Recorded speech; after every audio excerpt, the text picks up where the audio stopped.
The crying came just after dawn, thin and broken, like the wind itself was wounded. Miriam had been hauling firewood from the shed when she heard it, sharp at first, then swallowed by the hush of the forest. At first, she thought it might be a trapped animal. But the longer she stood listening beneath the pale sky, the more she recognized it for what it was. Grief. Pure and human. Her boots crunched frost as she followed the sound beyond the edge of her clearing, into the woods that had once been Comanche land. A hawk passed overhead, and snow clung to the bare limbs like dusted bones. The crying grew louder as she crossed a ridge and found herself looking down on a small grove ringed with ancient birch. That's when she saw her. A young Comanche girl, no more than 12, her hands raw with cold as she clawed at the earth with a stick. Beside her lay the body of a woman, wrapped in deer hide, her long braids stiff with frost. The girl was trying to dig a grave alone. Miriam's breath caught. She hadn't seen a Comanche this far north in months, not since the last raid drove them deeper into the canyons. But this girl wasn't raiding. She was mourning. And she had no one. Slowly, cautiously, Miriam stepped into the grove, her palms open, her voice low. But the girl didn't move. She kept digging with trembling hands, her body hunched like a question mark. Miriam knelt beside her and gently took the stick from her fingers. Without speaking, she began to dig. The dirt was frozen solid, and it took them an hour to break through the top layer. The girl never said a word.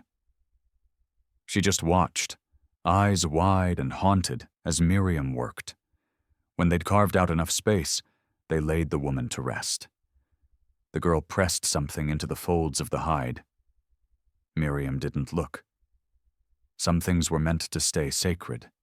They covered the body together, neither of them crying now, just the sound of wind and the scrape of hands against dirt. When it was done, the girl stood and stared at Miriam, her lips parting as if to speak. But no sound came. She simply turned and walked into the trees. Miriam watched her go, expecting the girl to disappear forever. But that night, as snow began to fall, there was a knock on her cabin door. The girl had returned, with nothing but a flint knife, a woven satchel, and eyes that had already seen too much. Miriam opened the door slowly, unsure if she was seeing a memory or a spirit. But the Comanche girl stood there in the snow, her arms crossed tight against the cold, eyes flicking past Miriam's shoulder into the warmth of the cabin. She didn't ask to come in. She just waited. Miriam stepped aside. The girl entered like smoke, silent, careful, alert. The fire crackled low in the hearth, throwing soft orange light across the walls. Miriam ladled hot broth into a tin cup and slid it across the table.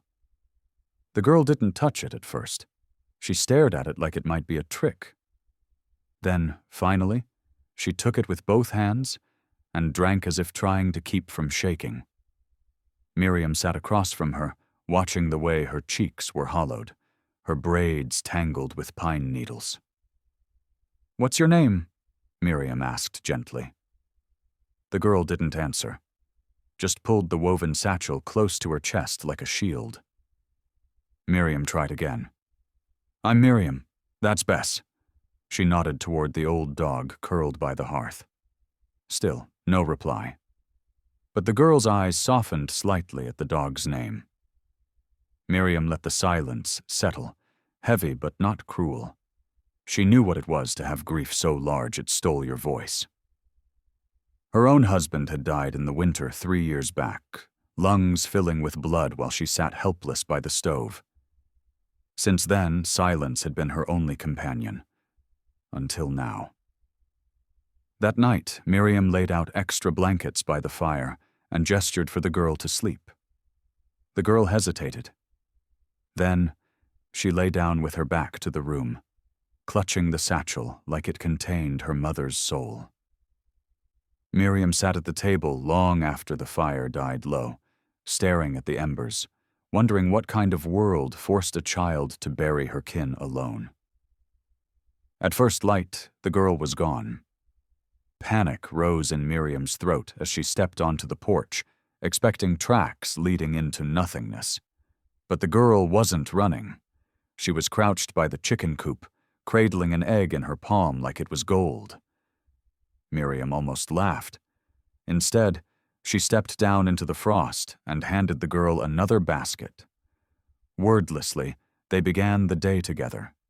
No questions, no answers, just a quiet rhythm forming between them.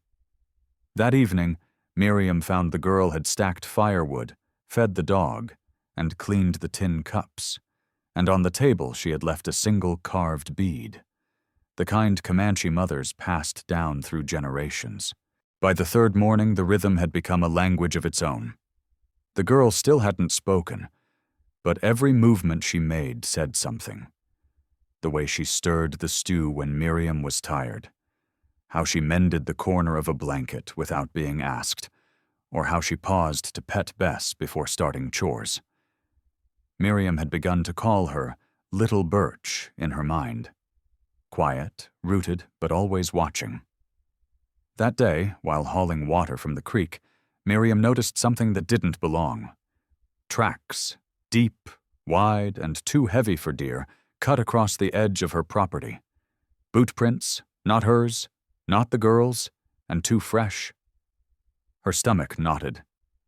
She followed them just far enough to see they led to the ridge above the birch grove, where the girl's mother now lay, buried beneath frost and silence.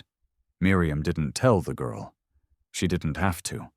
That evening, as she lit the lantern inside, she saw Little Birch standing by the door, clutching her satchel with both hands. "They're close," she whispered. The first words she'd spoken. Her voice was hoarse, like it hadn't been used in weeks. Miriam froze. "Who?" The girl looked up. Her eyes weren't just scared. They were steady, like someone who'd seen too much to lie. "White men. One had a necklace." My mother's, Miriam's, pulse quickened.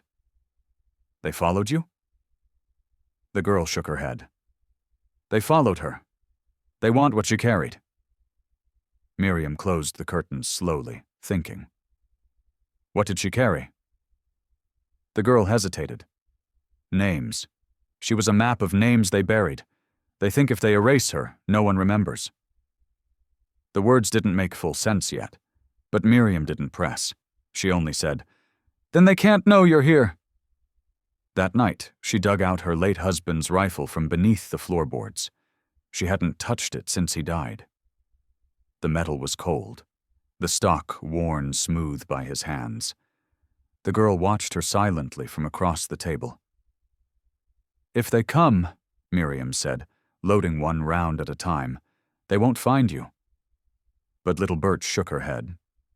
"They'll find the grave. They'll dig her up." Miriam stopped. She hadn't thought of that. She thought they were after the girl. But what if they were after what her mother carried in death? That night, neither of them slept. Outside, the snow began to fall again, soft and soundless. And in the darkness beyond the trees, someone watched the cabin. Waiting. At dawn, the wind came hard from the east, scattering pine needles and tearing the smoke from Miriam's chimney into ragged wisps. It wasn't natural. Not for this part of the valley, not this time of year. Miriam stood on the porch with the rifle in her arms, scanning the edge of the trees.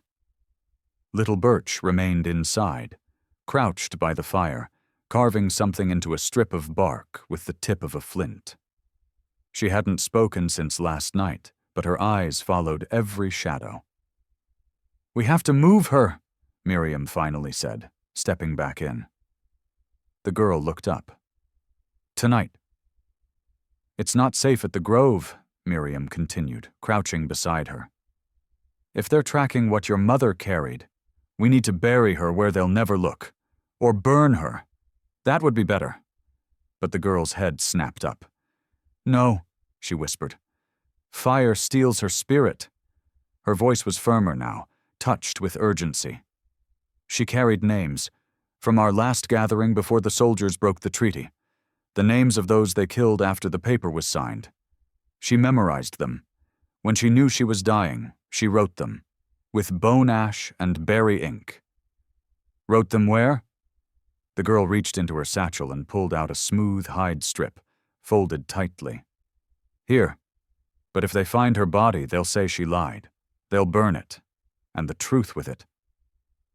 Miriam's hands curled around the edge of the table. Then we won't just bury her. We'll make them believe she was never there. That afternoon, they returned to the birch grove. The snow was disturbed. Someone had been there. A boot scuff by the grave, a broken branch near the path. Miriam's heart pounded. Too close, she muttered. They worked fast, digging around the burial with care. The girl kept watch while Miriam lifted the body. It was lighter than she expected, like the earth had already begun letting go. They wrapped the woman tighter in the deer hide and covered the site with scattered stones, branches, and a rotted stump to mimic untouched land. By dusk, they'd carried the body deep into the cedar thicket 2 ridges west, where Miriam's husband had once marked a hidden root cellar. She'd buried her grief there before. Now she would bury another's. As they sealed the opening with rock and moss, the girl whispered something in Comanche, her voice like wind through hollow reeds. Miriam didn't ask what it meant. She only pressed her hand over the grave and said, "You're safe now." But even as they walked back through the forest, she felt it, eyes watching, breath caught in the cold. The danger wasn't gone. It had only followed them home. The knock came just after nightfall. 3 dull thuds, slow and sure. Miriam had been cutting bandages from an old sheet, the girl stringing beads into a prayer loop by the fire. They froze at once. The dog didn't bark. She whimpered. Miriam eased the rifle from under the table and approached the door.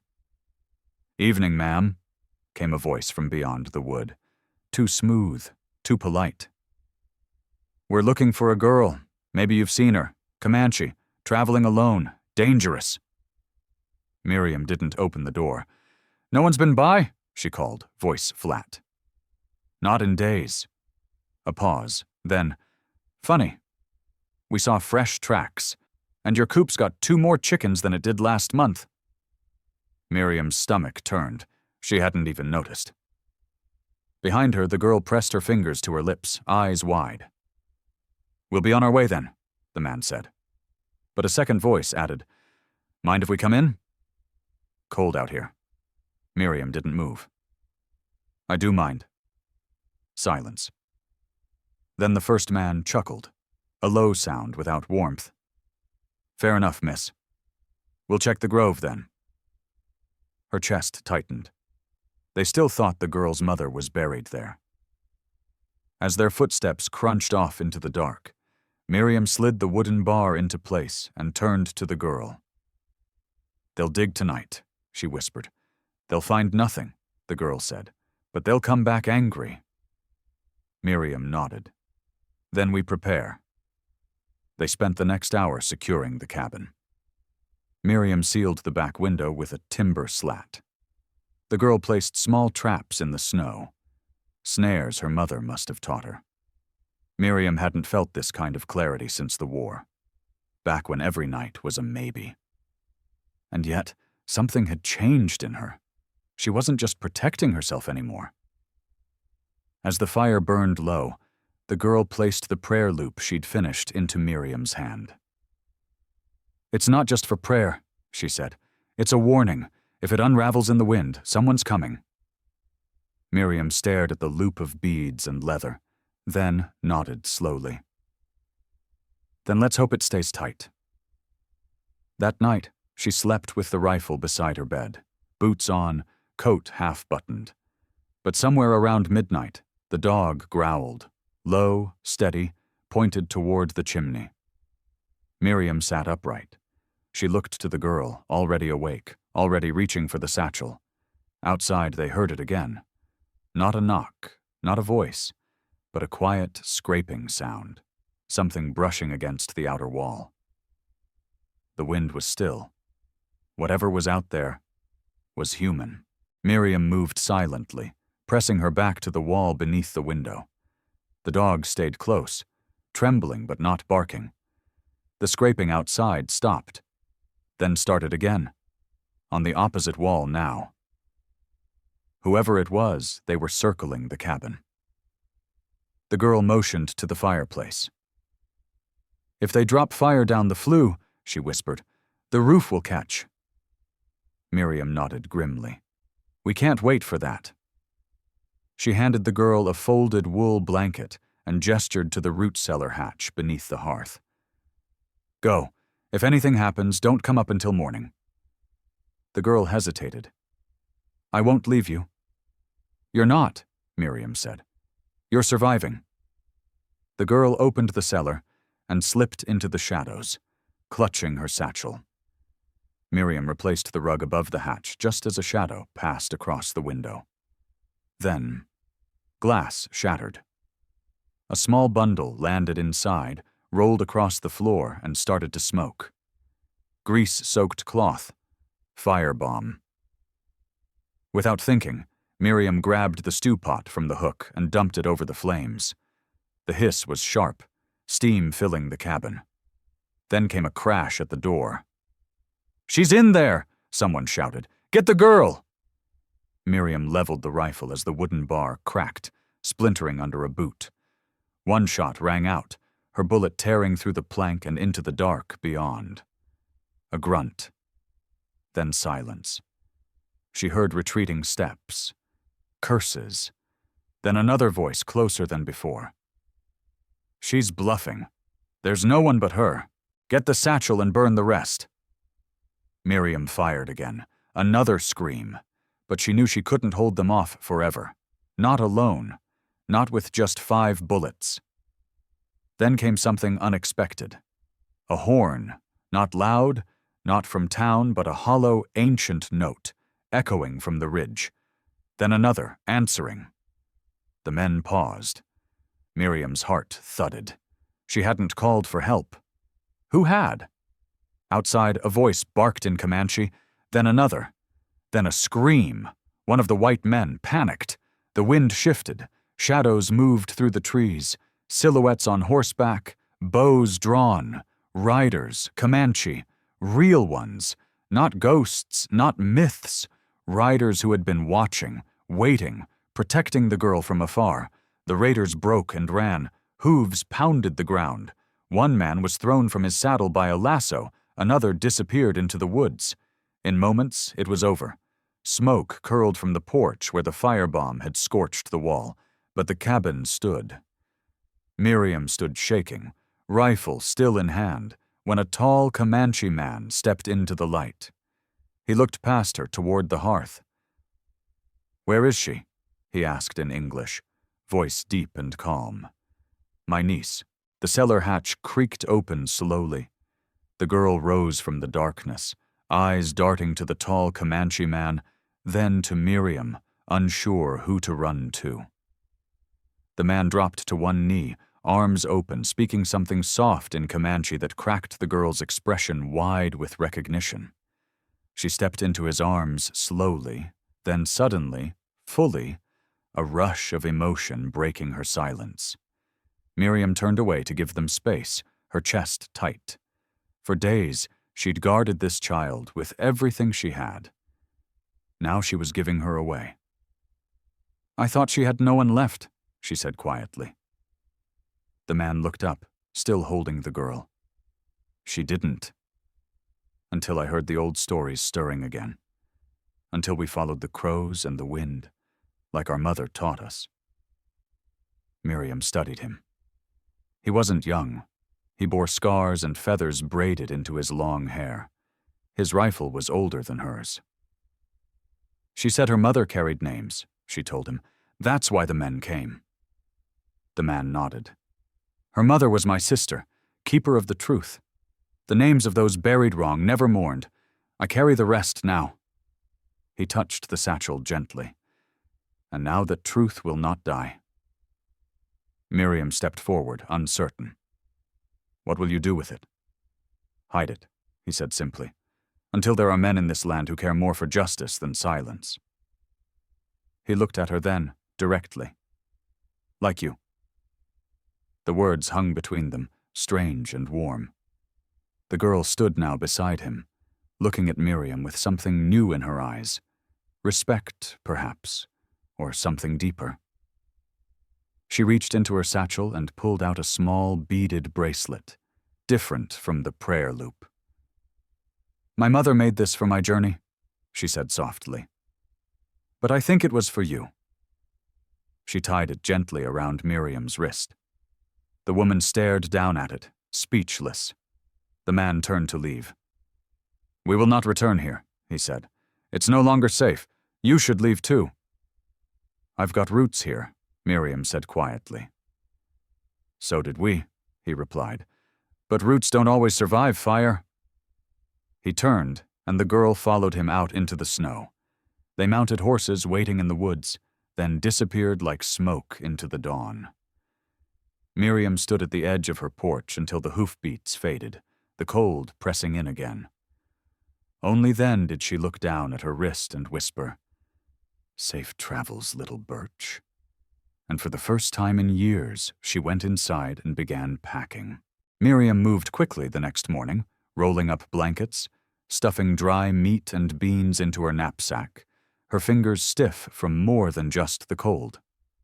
The girl and her uncle were gone, but their presence still lingered, like smoke after a sacred fire. She had planned to leave quietly, ride north to her cousin's place in Dakota Territory. But the cabin whispered a different idea. Before leaving, she hiked back to the ridge above the birch grove, the place where they'd first buried the girl's mother. The snow had settled again, wiping away all traces of the men who'd disturbed the earth. But Miriam felt them still.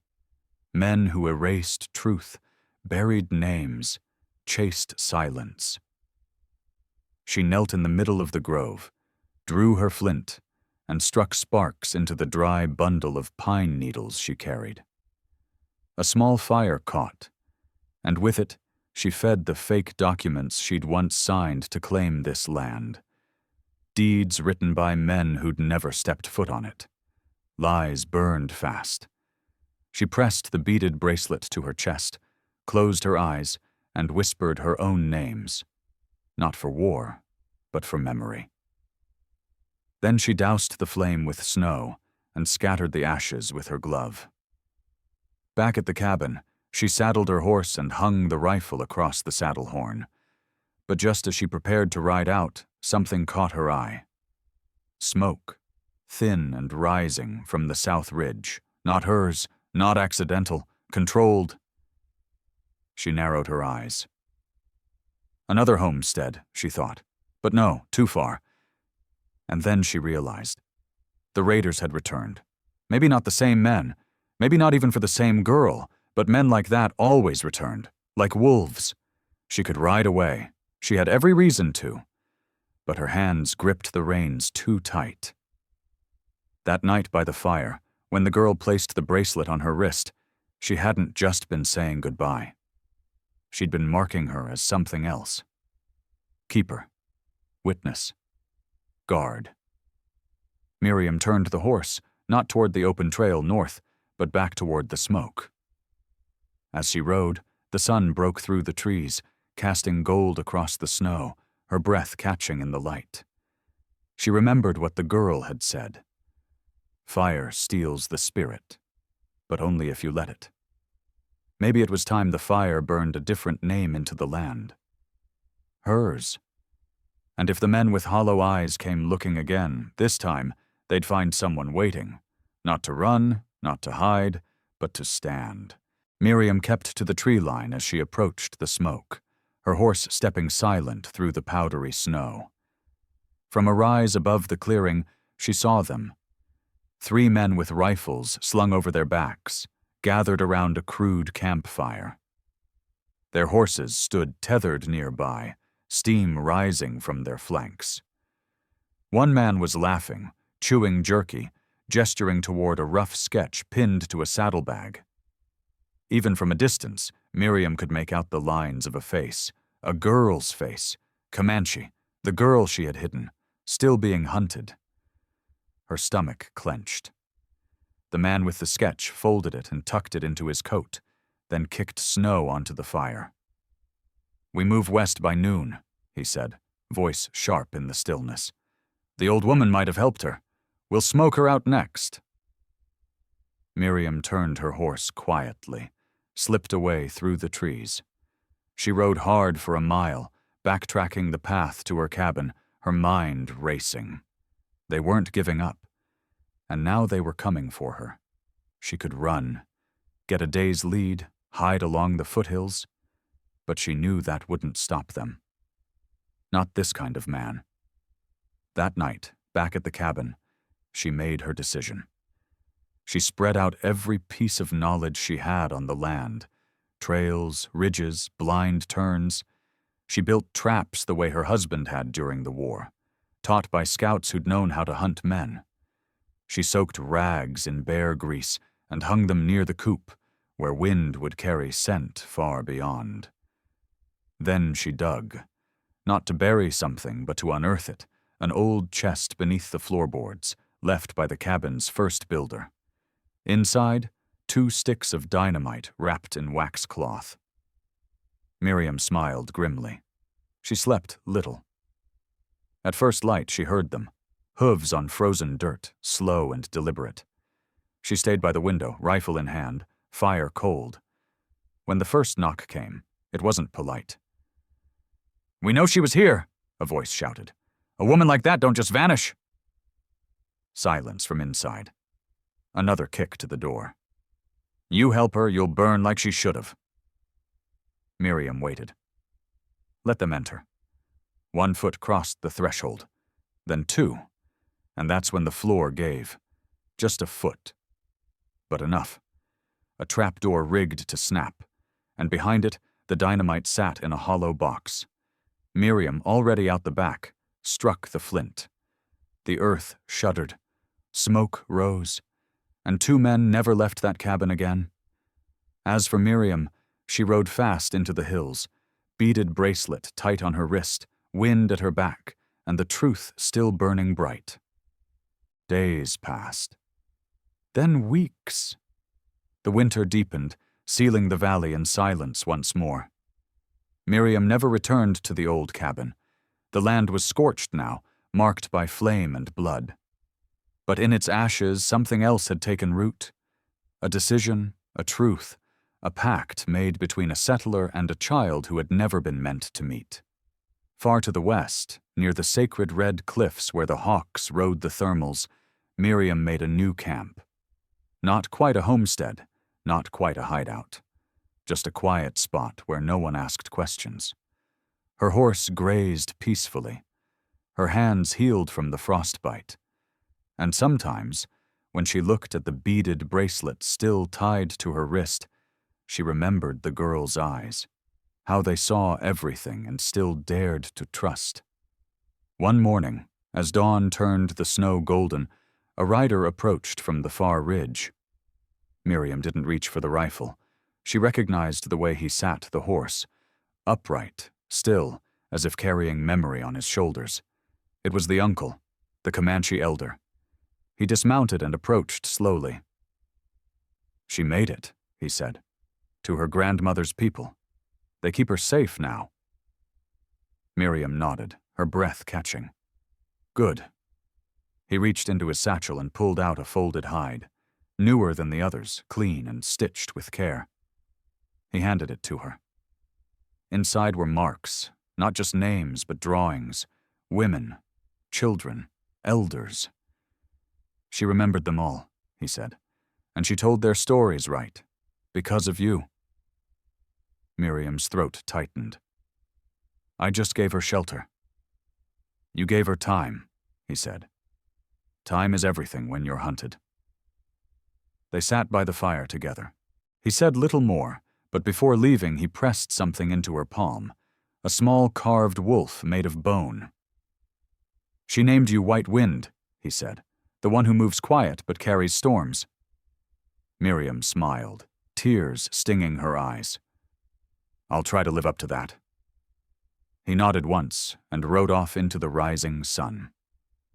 She watched until he vanished beyond the cliffs. That night, as the wind howled across the plateau, Miriam added another mark to the inside of her satchel, just a small stitch in red thread. A name only she knew, a promise she'd keep. In a world too eager to bury stories, she would remember.